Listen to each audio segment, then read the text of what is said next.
ನಮಸ್ಕಾರ ಸ್ನೇಹಿತರೆ. ಅಕ್ರಮವಾಗಿ ಚಿನ್ನ ಸಾಗಾಟ ಮಾಡಿದ ಆರೋಪದ ಮೇಲೆ ಕನ್ನಡದ ಫೇಮಸ್ ನಟಿ ರಾನ್ಯಾ ರಾವ್ ಅವರನ್ನ ಬೆಂಗಳೂರು ಕೆಂಪೇಗೌಡ ಅಂತಾರಾಷ್ಟ್ರೀಯ ವಿಮಾನ ನಿಲ್ದಾಣದಲ್ಲಿ ಪೊಲೀಸರು ಬಂಧಿಸಿದ್ದಾರೆ. ಸದ್ಯ ಈ ವಿಚಾರ ಸಾಕಷ್ಟು ಸಂಚಲನ ಸೃಷ್ಟಿಸಿದ್ದು, ರನ್ಯಾ ರಾವ್ ಅವರನ್ನ ವಿಚಾರಣೆ ನಡೆಸಲಾಗುತ್ತಿದೆ ಎಂದು ತಿಳಿದುಬಂದಿದೆ.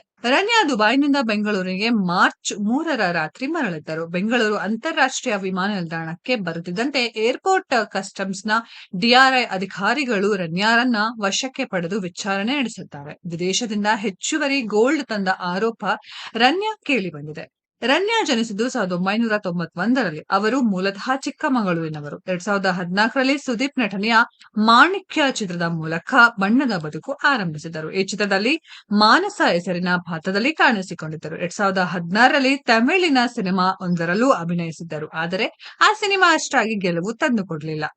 2017ರಲ್ಲಿ ಗೋಲ್ಡನ್ ಸ್ಟಾರ್ ಗಣೇಶ್ ನಟನೆಯ ಪಟಾಕಿ ಸಿನಿಮಾದಲ್ಲಿ ಸಂಗೀತ ಹೆಸರಿನ ಪಾತ್ರ ಮಾಡಿದ್ದರು. ಆ ಬಳಿಕ ಅವರಿಗೆ ಅಷ್ಟಾಗಿ ಆಫರ್ಗಳು ಬರಲೇ ಇಲ್ಲ. ಇದೀಗ ಅವರು ಅಕ್ರಮ ಚಿನ್ನ ಸಾಗಣೆ ಮಾಡಿದ ಆರೋಪದಲ್ಲಿ ಸುದ್ದಿಯಾಗಿದ್ದಾರೆ. ಸ್ನೇಹಿತರೆ, ವಿಡಿಯೋದ ಬಗ್ಗೆ ನಿಮ್ಮ ಅನಿಸಿಕೆಯನ್ನು ಕಾಮೆಂಟ್ ಬಾಕ್ಸ್ ಅಲ್ಲಿ ಕಮೆಂಟ್ ಮಾಡಿ. ಈ ವಿಡಿಯೋ ಇಷ್ಟ ಆಗಿದ್ರೆ ಲೈಕ್ ಮಾಡಿ, ಶೇರ್ ಮಾಡಿ, ಚಾನೆಲ್ ನ ಸಬ್ಸ್ಕ್ರೈಬ್ ಮಾಡಿ, ಪಕ್ಕದಲ್ಲಿ ಇರೋ ಬೆಲ್ ಐಕಾನ್ ನ ಹಿಟ್ ಮಾಡಿ.